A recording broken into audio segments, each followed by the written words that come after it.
नमस्ते साथियों, सशक्त भारत से मैं डॉक्टर आर के वर्मा। मोदी 3.0 में बहुत सारे लोगों का यह कहना है कि अभी तक कोई काम नहीं हुआ, लेकिन मैं आपको बताना चाहता हूं, अंदर ही अंदर काम हो रहा है। आश्वस्त रहिए अपनी लीडरशिप के प्रति, और काम क्या हो रहा है उसकी और क्या क्या होने हैं और उसकी झलक क्या क्या दिख रही है, इस पे मैं थोड़ी सी चर्चा आपके सामने कर दूं। देखिए, महाराष्ट्र का चुनाव होने जा रहा है, झारखंड का चुनाव होने जा रहा है, उत्तर प्रदेश में बाई इलेक्शन है, और जैसा कि आपने देखा कि भारत में हर वक्त चुनाव होते रहते हैं, सरकार को काम करने नहीं देते हैं, बहुत ही काउंटर प्रोडक्टिव है। इससे देश का विकास रुक रहा है। इसीलिए Modi ji one nation one election की थ्योरी लाए और उसको पूरा करने के लिए प्रतिबद्ध है।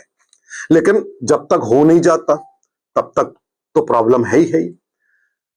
अभी हम लोग हरियाणा जीत गए, कश्मीर में जो होना था उसकी तो पूरी संभावना थी कि वही होगा, और उसके होते ही आतंकवाद कितना भयंकर बढ़ गया है कश्मीर में। अगर आप में से कुछ लोगों को नहीं दिख रहा है तो आप लोग कृपा करके देखिए,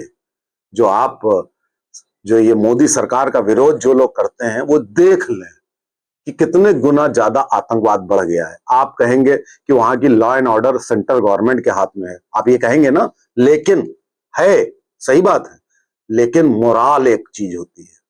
आतंकवादियों का मोराल बढ़ गया, पाकिस्तानियों का मोराल बढ़ गया।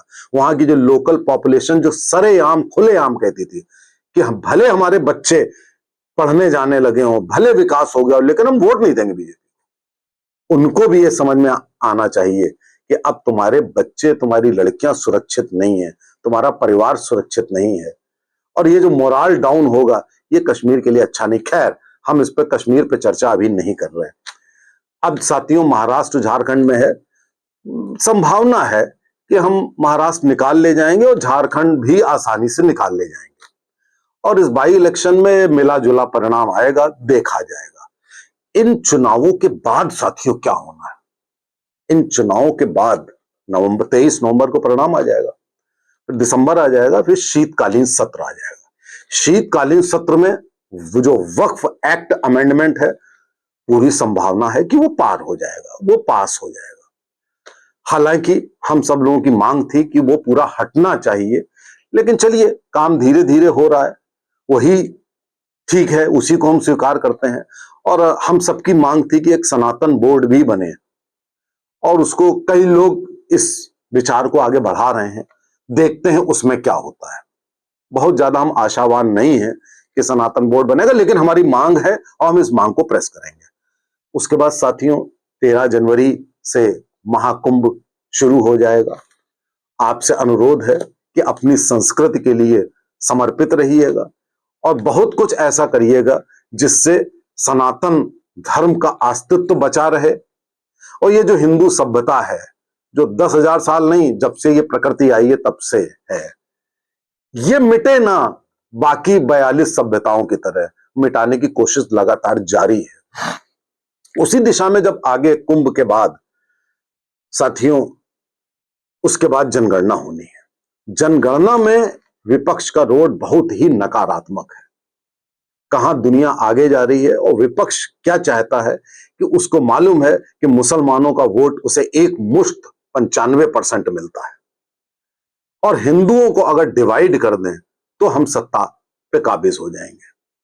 इसको सब लोग कहते हैं और सब लोग सुनते भी हैं, लेकिन आप लोग ध्यान नहीं देते। आप अगर डिवाइड हो गए तो फिर इस देश का क्या होगा, आपको तब समझ में आएगा जब आप बर्बाद हो चुके होंगे। योगी जी ने कहा, बटोगे तो कटोगे, नारा बड़ा बुलंद था, और 40 सालों के बाद यह नारा आया, एक बहुत बेहतरीन नारा आया, और ये मेरे ख्याल से लोगों के गले कुछ उतरा है।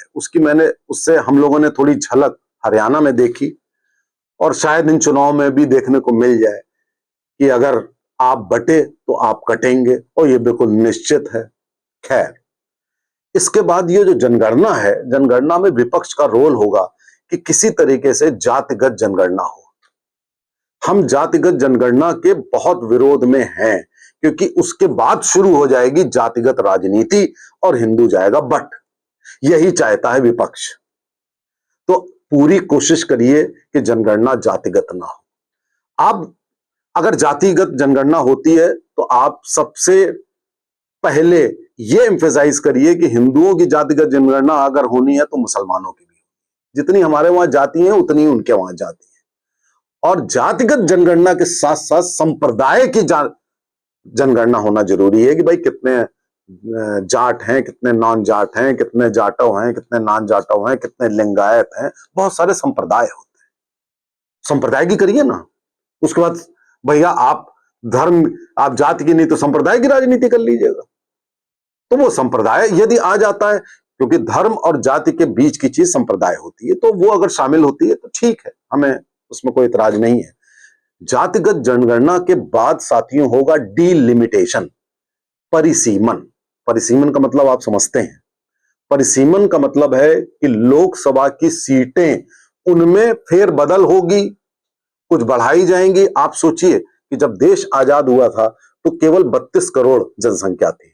32 करोड़ जनसंख्या में 543 सीटें थी। आज 140 करोड़ जनसंख्या हो गई है तो भी 543 है। तो जाहिर सी बात है कि वो जो सांसद होगा वो न्याय नहीं कर पाएगा। सांसद विधायक कोई भी हो वो उतना न्याय नहीं कर सकता, वो लोगों से नहीं मिल सकता। तो ये जो पर्सनल राजनीति है ये खत्म हो जाएगी। तो इसलिए अगर आप आइडियली देखें तो 4 या 5 गुनी सीट बढ़नी चाहिए। और 4 या 5 गुनी सीट बढ़ने का मतलब है कि 2-2.5 हजार सीटें हो जानी चाहिए, लेकिन वो संभव नहीं है। इतनी बड़ी जगह नहीं है बैठने के लिए। अभी जो नई संसद बनी है उसमें 850 सीट है।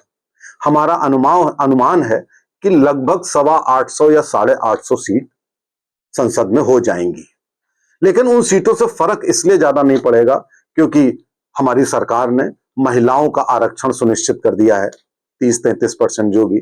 तो जो बढ़ी हुई संख्या होगी सीटों की वो स्त्रियों में एडजस्ट, महिलाओं में एडजस्ट हो जाएगी।